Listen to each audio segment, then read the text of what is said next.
Selon les estimations de la sécurité routière, la mortalité des seniors de 65 ans et plus en 2016 en France est en augmentation de 6%, un constat à l'origine de ce projet. L'objectif, c'est de recycler les personnes âgées qui ont passé le permis depuis un certain temps et qui, je pense, vu l'évolution du code de la route, qui mérite de faire un recyclage afin de découvrir les nouveaux panneaux. Durant la matinée, plusieurs thèmes ciblés ont été abordés.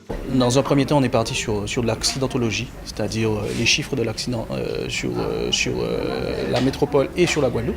Ensuite, on a un peu de sensibilisation, leur expliquant que la santé peut être aussi une barrière à leur âge et sur la conduite. Et ensuite, après, on va partir sur toute la phase du code de la route. Revenir un petit peu sur les points essentiels du code de la route. Nouvelle loi, influence de la santé sur la conduite ou comment gérer certaines situations du quotidien, autant d'éléments qui ont permis de rassurer certains participants. C'est très important dans la mesure que nous avons chez nous une telle fragilité actuellement physique quand nous conduisons, au niveau de la vue, au niveau de l'audition, au niveau de la réaction, au niveau du réflexe.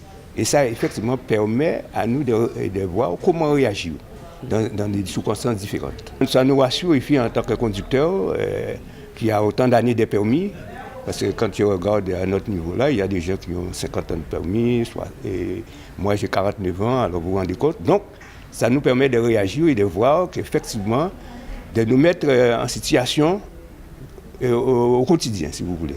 Une évaluation de cette matinée est prévue afin de mettre en place d'autres actions durant l'année.